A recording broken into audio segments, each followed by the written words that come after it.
Hi there, how are you all? I think you all are well and good at your place and enjoying this summer. And this summer will be going to different with me because I am today here with you with another topic. The name of topic is simple present tense, or the another name of this topic is the present indefinite tense, and this is my channel. The name of channel is English with Hariom Sokal. You can follow this for more videos and update about grammatical topic, and if you really get benefited after them, you will follow, like, subscribe and share my channel for motivation. Thank you for this. First of all, we have to understand the meaning of indefinite. Okay, one thing I want to clear, I use bilingual as well as structural method to describe this topic. Okay, तो सबसे पहले हम देखेंगे meaning of indefinite. Indefinite का मतलब होता है अनिश्चित. तो मीनिंग क्या रहेगा? Unstated length of time, not certain, not specific, यानी कोई निश्चित नहीं है. इस प्रकार के जो एक्सप्रेशन होते हैं उनको दिखाने के लिए, उनको बताने के लिए we use the simple present tense. Sometimes we call the present simple tense. It will do. Let's see a description. Okay, let's see description. We use the present simple tense for those actions which happen regularly, often, sometimes, never, seldom. Such type of action, अगर इस प्रकार के जो action होते हैं, जो क्रियाएं होती हैं या स्टेटमेंट होते हैं, और वो रेगुलरली, अक्सर, कभी कभी, कभी भी नहीं, जीवन में कभी एक बार, इस प्रकार से होते हैं, तो उनको दिखाने के लिए, एक्सप्रेस करने के लिए वी यूज़ दिस टेंस. अब हम इस टेंस में किस प्रकार से सेंटेंस को क्रिएट करेंगे, तो उसके लिए मैंने एक काइंड्स ऑफ सेंटेंस का वीडियो बना रखा है, जिसमें आप सेंटेंस के स्ट्रक्चर को बहुत अच्छे से जान सकते हैं. Structure for sentences. तो बेसिक स्ट्रक्चर की 3 यूनिट रहती है, सब्जेक्ट, वर्ब और ऑब्जेक्ट. इससे हम सेंटेंस का स्ट्रक्चर बनाएंगे. There are 4 types of sentences. तो इस जो आस्पेक्ट है, ये वाला जो हमारा आस्पेक्ट है, इसमें कितने सेंटेंसेस हम क्रिएट करेंगे? 4 सेंटेंसेस को हम क्रिएट करेंगे. Positive, negative, interrogative, double interrogative means WH interrogative. यानी इस प्रकार के क्वेश्चन, ये जो इंट्रोगेटिव, डबल इंट्रोगेटिव क्या होते हैं, इनको समझने के लिए मैंने काइंड्स ऑफ सेंटेंसेस का एक वीडियो बना रखा है, जिसमें मैंने इंट्रोगेटिव सेंटेंसेस को बड़ी अच्छे से डिफाइन किया. You can watch my video and get benefited about this. For making structure we use verb do. इस प्रकार के जो स्ट्रक्चर है उनको बनाने के लिए हम वर्ब डू का यूज़ करेंगे. बट एक्शन और state of positive sentence is completed by main verb, so helping verb do is used for negative और इंट्रोगेटिव सेंटेंसेस. इससे पहले वाला वीडियो जो है टेंस इंट्रोडक्शन है, उसमें मैंने 3 इंपॉर्टेंट वर्ब्स का जिक्र किया था, जिनमें से डू जो वर्ब है उसको हम डिस्कस करेंगे. तो ये जो डू वर्ब है, ये अगर पॉजिटिव सेंटेंस में हम यूज़ करेंगे तो as a main verb use करेंगे. नेगेटिव और इंट्रोगेटिव, डबल इंट्रोगेटिव में अगर हम इसका यूज़ करेंगे एज ए हेल्पिंग वर्ब हम यूज़ करेंगे. तो डू जो वर्ब है उसकी जो फर्स्ट फॉर्म है और सिंगुलर फॉर्म डज है, उनको हम सेंटेंस के स्ट्रक्चर में यूज़ करेंगे. अब कैसे उनको यूज़ करेंगे, तो हम स्ट्रक्चर देख लेते हैं. तो फर्स्ट जो स्ट्रक्चर है, अब यहाँ पे नियर अबाउट 48 स्ट्रक्चर होने वाले हैं टोटल टेंस के लिए.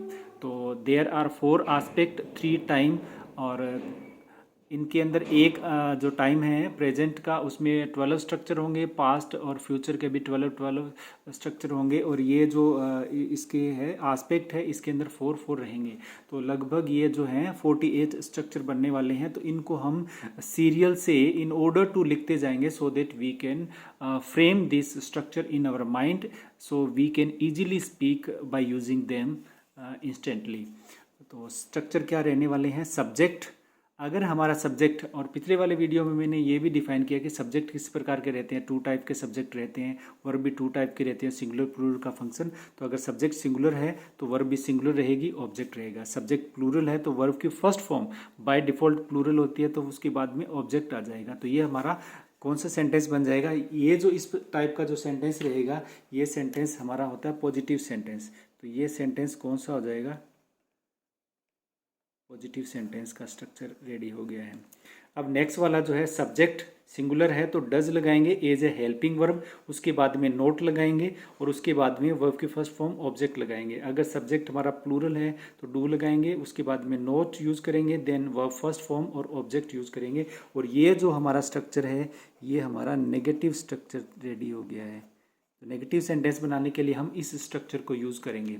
अब ध्यान देने की बात यह है कि जब हम जो पॉजिटिव सेंटेंस होता है उसको नेगेटिव सेंटेंस में चेंज करते हैं, खासकर जो बच्चे चेंज करते हैं तो वो क्या करते हैं कि डज भी यूज़ कर लेते हैं और वर्ब के साथ में ये एस ई एस का फंक्शन भी वर्ब के साथ में यूज़ करते थे। That is called superfluous in English. So avoid this and यहाँ से सीखना स्टार्ट हो जाता है। आप सीखो यहाँ से। अगर हमारा थर्ड वाला स्ट्रक्चर है तो ये डज और डू अगर बिगिनिंग में सेंटेंस के आ जाते हैं, such type of sentence is called yes no type question जो हमारे होते हैं वो इससे बनते हैं, जो हेल्पिंग वर्ब से स्टार्ट होते हैं। तो डज सिंगुलर है तो subject does, subject singular subject और उसके बाद में वर्ब और object then question mark. Do plural subject है तो डू आएगा और वर्ब के फर्स्ट फॉर्म और ऑब्जेक्ट। ओके, तो इसके बाद में हम नेक्स्ट वाला देखते हैं। नेक्स्ट जो हमारा है फोर्थ स्ट्रक्चर बनने वाला है WH इंट्रोगेटिव और डबल इंट्रोगेटिव।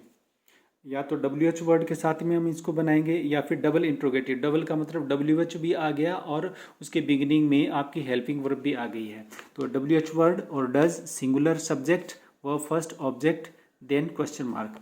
अब WH word do plural subject और यहाँ पे सब्जेक्ट आ जाएगा प्लूरल सब्जेक्ट वर्ब के फर्स्ट फॉर्म ऑब्जेक्ट। ये हमारे सेंटेंस के स्ट्रक्चर रेडी हो गए हैं।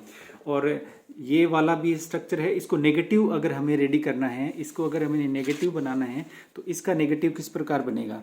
इसका नेगेटिव बन जाएगा, हम डज यूज़ करेंगे या फिर डू यूज़ करेंगे, देन हम सब्जेक्ट अकॉर्डिंग टू इनके अकॉर्डिंग सब्जेक्ट यूज़ करेंगे। देन अब हम क्या करेंगे, नोट जो है हमेशा थर्ड पोजीशन लेगा तो हम यहाँ पे नोट लगा देंगे, then verb first form then object और ये हमारा हो जाएगा नेगेटिव स्ट्रक्चर। तो ये स्ट्रक्चर कौन सा है, नेगेटिव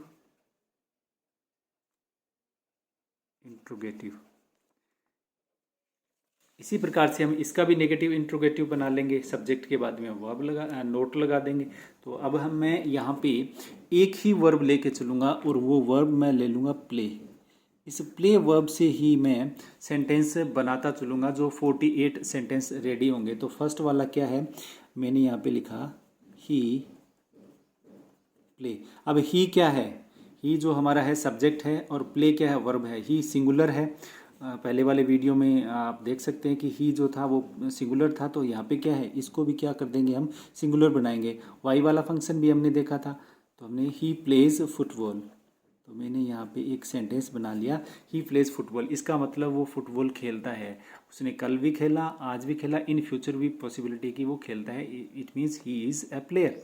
अब इसके सेकेंड वाला देख लेते हैं, इसको हमें क्या करना है नेगेटिव बनाना है। ये वाला क्या है पॉजिटिव सेंटेंस का स्ट्रक्चर रेडी हो गया। कौन सा सेंटेंस का स्ट्रक्चर रेडी हो गया, पॉजिटिव सेंटेंस। अब हमें नेगेटिव बनाना है। नेगेटिव में हम क्या करेंगे, सबसे पहले हमने सब्जेक्ट लिया, अब हम क्या करेंगे सब्जेक्ट के अकॉर्डिंग, सब्जेक्ट क्या है सिंगुलर है, सिंगुलर है तो हम क्या यूज़ करेंगे डज यूज़ करेंगे, ये वाला स्ट्रक्चर हम यूज़ करेंगे। He does not play. यहाँ पे हमें याद रखना है कि प्लेज नहीं लिखना है, यहाँ पे हम प्ले वर्ब के फर्स्ट फॉर्म, क्योंकि जब यहाँ पे डज ने क्या है एस या एस का फंक्शन कंप्लीट कर दिया तो ये प्ले ही रहेगी, प्ले फुटबॉल। अब इसका थर्ड नंबर क्या है, थर्ड नंबर हमारा यस नो टाइप का हो जाएगा। तो हम यहाँ पे लिखेंगे डज ही प्ले फुटबॉल। तो ये क्या हो गया क्वेश्चन, यस और नो में इसका आंसर होगा यस ही डज। और अगर ये नहीं है, अगर इसका क्वेश्चन टैग बनाना है तो हम क्या लिखेंगे ही डजंट। ओके ओके, तो अब नंबर 4 पे क्या है WH। तो WH में हम यहाँ पे व्हाट के साथ क्वेश्चन बना रहे हैं, तो मैंने लिखा व्हाट डज, देखो यहाँ पे WH वर्ड और उसके बाद में डज और फिर हमारा आ जाएगा singular subject what does he play. अब यहाँ पे हम फुटबॉल नहीं लिखेंगे, क्यों लिखेंगे, क्योंकि हमें ये बताना है कि वह क्या खेलता है, इसका मतलब क्या है कि हमें बताना है he plays football, cricket, any type of game, what type of game, we have to give the detail answer of this question. ये जो हमारा क्वेश्चन है इसका हमें डिटेल आंसर देना है। अगर इसको नेगेटिव बनाना है, तो हम इसको बना लेंगे does he not play football. Okay, I think you got it. Okay, तो अब हमने ये देख लिया है कि हमने इसके 4 सेंटेंसेस बना लिए हैं। और यहाँ पे ये वाला जो नेगेटिव है, नेगेटिव सेंटेंस आपको अपने दिमाग में ऐसे जमा के रखना है कि नेगेटिव सेंटेंस में हम नोट जो है वो वर्ब थर्ड पोजीशन पे ही रहेगा। 1, 2 एंड थर्ड पोजीशन पे नोट हमेशा रहेगा। यहाँ भी 1, 2 और यहाँ नोट आ जाएगा। इसको हम काउंट नहीं करेंगे, 1, 2 और थर्ड पोजीशन पे यहाँ पे नोट आ जाएगा। तो एक देख लेते हैं हम, ये वाला इसका एक नेगेटिव इंट्रोगेटिव बना लेते हैं। तो ये हो जाएगा does he not play football. Does he not play football, क्या वह फुटबॉल नहीं खेलता है? It means he play football. Uses of present indefinite tense. अब हम प्रेजेंट इंडेफिनिट टेंस के यूज़ देखेंगे कि किस प्रकार की सिचुएशन और कंडीशन होती है, तो उनमें हम प्रेजेंट इंडेफिनिट टेंस को यूज़ करेंगे। इट इज़ यूज्ड, ये कॉमन सेंटेंस रहेगा। It is used to express universal truth. ये जो हमारा एस्पेक्ट है, इसमें हम यूनिवर्सल ट्रूथ को डिफाइन करते हैं। यूनिवर्सल ट्रूथ के जितने भी प्रकार के स्टेट में रहते हैं उनको हम इसी टेंस में लिखते हैं। तो सबसे पहले हम क्या करेंगे, एक सेंटेंस लेते हैं जो यूनिवर्सल ट्रूथ को बताता है। तो हो जाएगा the sun rise. The sun क्या है? सिंगुलर है, तो हम लिखेंगे the sun rises in the east. ये क्या है? ये हमेशा ही ऐसे होता है। सूरज जब चढ़ता है तो वो पूर्व दिशा से ही होता है। और इसको हम ऐसे भी लिख सकते हैं, the sun sets in the west. तो ये हमारे जो है यूनिवर्सल ट्रूथ है। इसी प्रकार से हम एक और लिख सकते हैं, द स्टार्स शाइन। अब यहाँ पे हम लिख सकते हैं एट नाइट और by night, both are correct, यानी रात में तारे चमकते हैं। तो ये क्या है? यूनिवर्सल ट्रूथ है, ये शाश्वत सत्य है।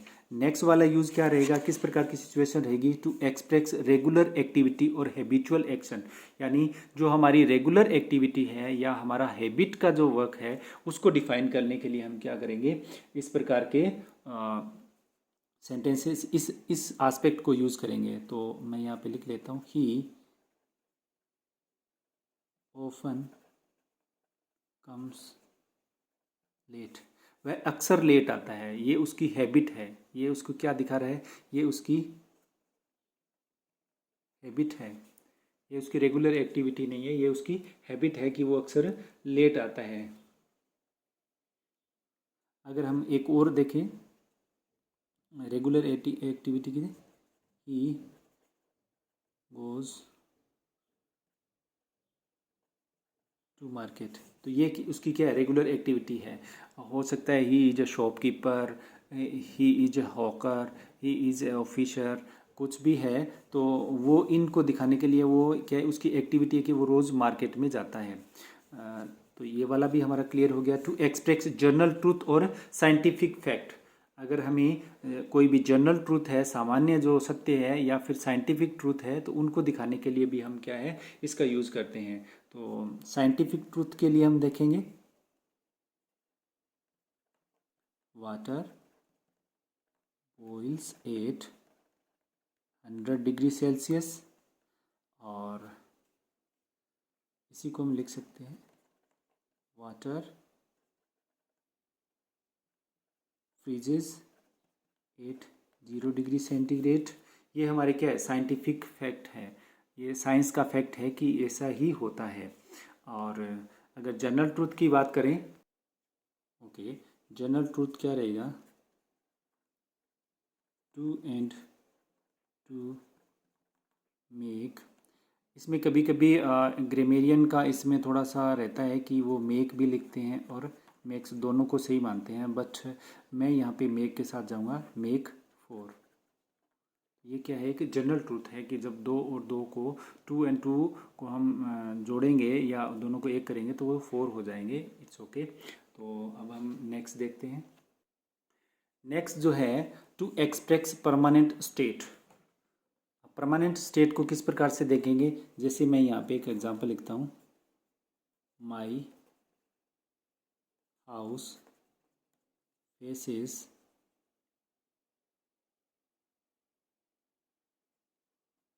नॉर्थ। जैसे मेरे घर का जो गेट है वो नॉर्थ की तरफ खुलता है, तो मैं ये कहूँगा कि माई हाउस फेसेस नॉर्थ। और अगर मान लो किसी का स्कूल है और उस स्कूल का गेट ईस्ट की तरफ है, तो हम वहाँ पे लिख सकते हैं, योर स्कूल फेसेस ईस्ट। तो ये क्या है, परमानेंट स्टेट है, यानी घर का जो दरवाज़ा होता है या कोई भी रूम है या कोई भी बिल्डिंग है, उसका जो मेन गेट होता है वो बदलता नहीं है, वो परमानेंट रहता है। Such type of expression, to express them we use present indefinite tense, such type of sentences. Repeated activities with the time adverbial like generally, often, usually, never, sometimes, daily, everyone, once a week, twice a month, like this. इस प्रकार के adverbial के साथ में हमारे जो expression रहते हैं उनको दिखाने के लिए भी हम क्या है, जो ये जो tense है, ये जो aspect है, इसी का यूज़ करते हैं। जैसे मैंने यहाँ पे लिखा, बीना goes to market once a week। यानी हो सकता है बीना एक शॉपकीपर है, हो सकता है बीना को कोई हफ्ते में एक बार मार्केट जाना पड़ता है कुछ भी परचेज करने के लिए, हाउसवाइफ है। तो ये क्या है, Beena goes to market once a week, यानी वो हफ्ते में एक बार मार्केट जाती है। तो ये क्या है, उसकी एक्टिविटीज़ है। किस टाइप की एक्टिविटीज़ है, वो उसकी जनरली, ऑफन जो है अकर होती है टाइम पीरियड के बाद में, तो ये उसकी जो है रेगुलर एक्टिविटीज़ है। इसी प्रकार से मैंने यहाँ पे लिखा कि नेवर स्मोक, यानी स्मोक्स, ही नेवर स्मोक्स, वह कभी भी धूम्रपान नहीं करता है। तो ये क्या, नेवर, नेवर का मतलब कभी भी ऐसा नहीं है, होता ही नहीं है ऐसा। तो इसके लिए क्या है, ये एक्टिविटीज़ है जो उसमें इन्वॉल्व है ही नहीं। जैसे मैं यहाँ पे एक इसमें लिख सकता हूँ, sometimes he goes to office by car, यानी वह कभी कभी क्या है, वो ऑफिस जाता है तो वो गाड़ी लेके ऑफिस जाता है। Sometimes he goes to office on foot, वह कभी कभी पैदल ही चला जाता है, कभी बाइक से जाता है। तो ये इस प्रकार की जो एक्टिविटी होती है उनको दिखाने के लिए भी हम इस टेंस का यूज़ करेंगे। नेक्स्ट वाला है, to express fixed programme, scheduled और रेगुलर एक्टिविटीज़। अगर हमारा कोई भी प्रोग्राम है, अगर वो फिक्स्ड है, तो हम उसको दिखाने के लिए भी इस प्रकार के सेंटेंसेस यूज़ करेंगे। फिक्स प्रोग्राम में क्या हो जाएगा, जैसे स्कूल की बात करें, आवर स्कूल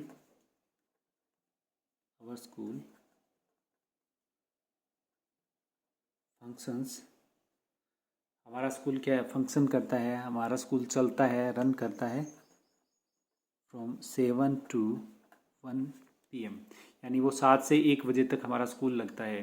तो इस प्रकार की जो है ये हर रोज़ ऐसा होता है, बट संडे को नहीं होता है, इसीलिए ये क्या है, इनडेफिनिट है।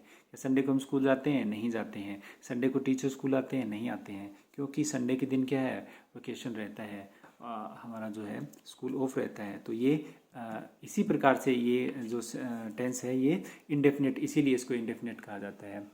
जैसे एक और एग्जाम ले सकते हैं, द लास्ट बस for my village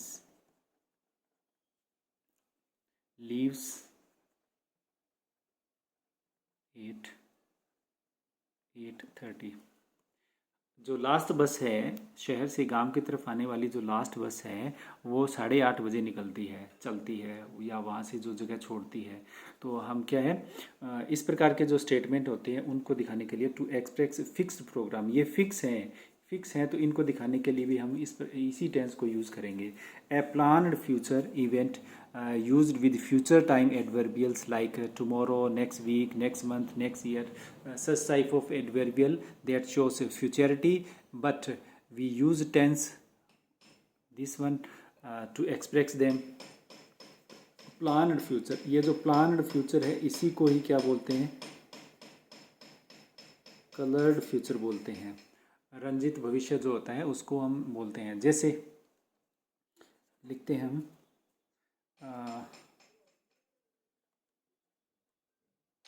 the prime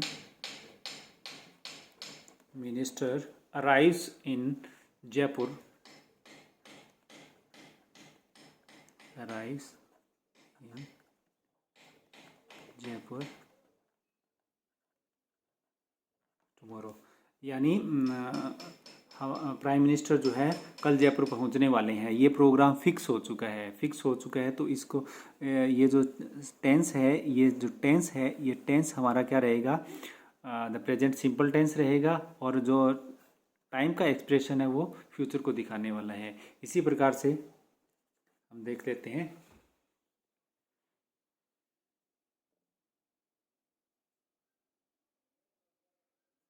देखेंगे द CEO of Samsung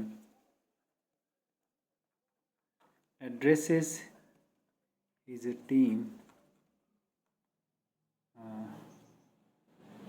वो अपनी टीम को एड्रेस करता है, कब करता है, नेक्स्ट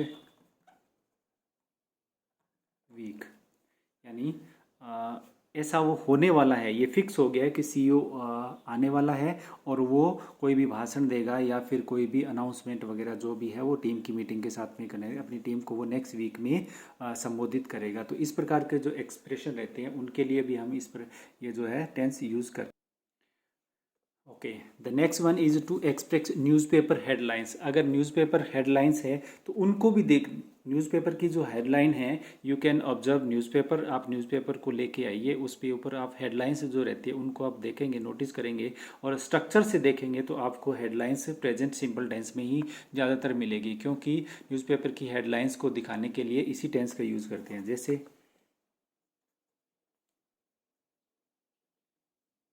द हेल्थ मिनिस्टर, अब हेल्थ मिनिस्टर ने क्या कर दिया, रिज़ाइन कर दिया, रिजाइंस।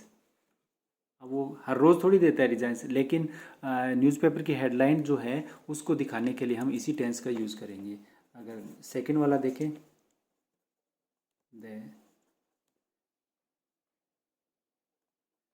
फार्मर ऑफ पंजाब, वैसे ये वाला दी पंजाब होना चाहिए, the farmers of the Punjab strikes again. The farmer, अगर हम यहाँ पे फार्मर्स करेंगे तो यहाँ पे हम स्ट्राइक ही रखेंगे according to subject of the sentence. To express running commentary on matches, public function, etcetera etcetera. इस प्रकार के जो कोई भी कार्यक्रम है और वो इन प्रोग्रेस है, उस प्रकार के कार्यक्रम को प्रस्तुत करने के लिए we use sentences. What type of sentences we use sentences that are in the present simple tense. तो इस प्रकार के जो रहते हैं उसको दिखाने के लिए भी हम यही टेंस को यूज़ करते हैं। जैसे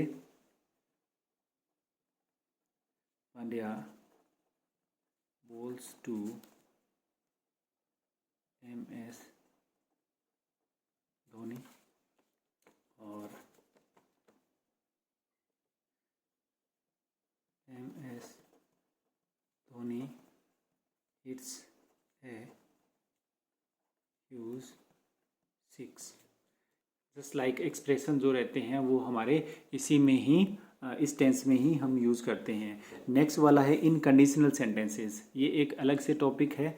अगर conditional sentences, this is my favourite topic, और सबसे पहले मैंने इसी को समझा था और यही स्ट्रक्चर मुझे बहुत आगे तक लेके गए थे। तो ये जो सेंटेंस कंडीशनल सेंटेंस है, इसमें क्या रहते हैं, टू क्लोजेज होते हैं। तो फर्स्ट वाला इफ़ के साथ में, अगर हम इफ़ क्लोज के साथ में लिखेंगे तो हम फ्यूचर को एक्सप्रेस नहीं करेंगे। इफ़ क्लोज यानी कोई भी कंजंक्शन है, उस कंजंक्शन के साथ में जो क्लोज लिखी जाएगी वो क्लोज हमेशा प्रेजेंट टेंस में रहेगी। और जो नेक्स्ट वाली क्लोज है वो हमारी मॉडल वर्ब के साथ भी हो सकती है और फ्यूचर एक्सप्रेशन में भी हो सकती है। इफ़, जैसे if I go to market, ये हमारी एक क्लोज हो गई है, फर्स्ट क्लोज जो डिपेंडेंट है। If I go to market, क्या मार्केट जाएंगे तो I will bring a notebook for you. अगर मैं मार्केट जाता हूँ तो आपके लिए एक नोटबुक लेके आऊँगा। तो ये क्या है, अगर ऐसा हुआ तो ऐसा होगा। तो ये क्या है, मेन क्लोज है। इस विल जो है, विल, शैल, शुड, कैन जो भी है वो यहाँ पे आएंगे। यहाँ पे प्रेजेंट इंडेफिनिट, ये देखो ये वाला स्ट्रक्चर जो हमेशा प्रेजेंट इंडेफिनिट में रहेगा। जैसे एक और देखते हैं, वेट,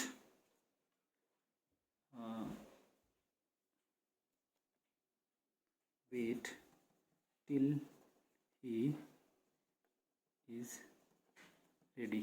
तो ही इज़ रेडी, ये एक स्टेटमेंट है, ही इज़ रेडी। तो ये टिल जो है आपका कंजंक्शन है और ये कंडीशनल कंजंक्शन है। टिल ही इज़ रेडी, जब तक वह रेडी है वेट, जब तक वो रेडी नहीं हो जाती है तब तक आप क्या करो, वेट करो। तो इस प्रकार के जो कंडीशनल सेंटेंसेस रहते हैं उनमें भी हम प्रेजेंट इंडेफिनिट टेंस का यूज़ करते हैं। To express proverb, saying, quotation, कोई भी कोटेशन है, कोई भी कहावत है, इडियम्स है, प्रोवर्ब है, इनको दिखाने के लिए भी हम क्या है इस टेंस को यूज़ करते हैं। जैसे मैन इज मॉर्टल, तो ये कहावत है कि मानव जो है वो नश्वर है, नाशवान है, ख़त्म तो होना ही है जो आया है। और अगर मैं यहाँ पे कहता हूँ गीता सेज, ये देखो गीता, गीता हमारा एक जो है काव्य कह सकते हैं, द गीता आ जाएगा यहाँ पे क्योंकि ये होली बुक है। तो the Gita says that soul is immortal, यानी गीता ये कहती है कि हमारी जो आत्मा है वो क्या है, अमर है, वो अनाशवान है। टू एक्सप्रेस पोजेशन और ओनरशिप, अगर कोई भी पोजेशन है, ओनरशिप है, उनको दिखाने के लिए भी हम क्या है इसी टेंस का यूज़ करते हैं। जैसे मैंने लिखा कि उसके पास 2 पेन है, तो हम लिखेंगे ही इज़ 2 पेन्स। तो ये देखो ये ही, ये सब्जेक्ट है, ये वर्ब है। वर्ब कैसी है, वर्ब फर्स्ट फॉर्म और उसके साथ में एस या ई एस का फंक्शन लगा हुआ है। तो ये क्या है, पोजेशन को दिखाने। He has 2 pens, he has 2 bikes. इस प्रकार के जो एक्सप्रेशन रहते हैं तो उनको दिखाने के लिए भी हम प्रेजेंट इंडेफिनिट टेंस का यूज़ करते हैं। तो लगभग यहाँ पे मैंने 12 एक्सप्रेशन जो रहते हैं, अगर इनमें से आपको कौन कौन से एक्सप्रेशन याद रह जाते हैं, अगर आपने वीडियो को टिल यहाँ तक देख लिया है तो आप बहुत अच्छे से इस टेंस को समझ सकते हैं कि हमारा कोई भी एक्सप्रेशन है, जस्ट लाइक अगर हैबिचुअल एक्शन है, रेगुलर एक्टिविटी है, कभी कभी होता है, और ये जो है साइंटिफिक फैक्ट है, यूनिवर्सल ट्रूथ है, जनरल ट्रूथ है, प्रोवर्ब है, रनिंग कमेंट्री है, कंडीशनल सेंटेंस है और पोजेशन है, इनको दिखाने के लिए हम इस टेंस का यूज़ करते हैं। कुछ यहाँ पे एक्सरसाइज है, अगर आपने यहाँ तक वीडियो देख लिया है तो एक्सरसाइज में आंसर क्या रहेंगे, बड़े सिंपल है और इस प्रकार के एक्सप्रेशन आप लिख सकते हो। आप इनको बोलिए, जहाँ भी आप जाते हैं तो अपने मन में इनको ट्रांसलेट करके देखिए। तो अगर आप इस ट्रांसलेशन मेथड को अडॉप्ट कर लेते हैं तो ये आपके लिए बहुत अच्छा रहेगा। और अगर इनमें से आपके हैबिट में आ जाता है ये, तो आप बोल भी सकते हैं बहुत अच्छे से। तो ये हम मेरी कुछ एक्सप्रेशन है, ये एक्सरसाइज है, 5 एक्सरसाइज है। तो यू इंग्लिश, स्पीक और स्पीक्स क्या आएगा, और सारा टी एवरी डे, इनमें से क्या आएगा, तो आप इनको देख लीजिए, आप टेक स्क्रीनशॉट और इनके आंसर आप कमेंट बॉक्स में दे सकते हैं। और मैं इंतज़ार करूँगा कि आपको ये वीडियो कैसा लगा, किस प्रकार से लगा, आपको अच्छा लगा। जो भी आपका ओपिनियन है वो शेयर कीजिए, अच्छा बुरा जो भी हो। तो अगर इसमें कोई सुधार की गुंजाइश हुई तो I will definitely improve my video expression and like this. Okay, thank you for watching my video.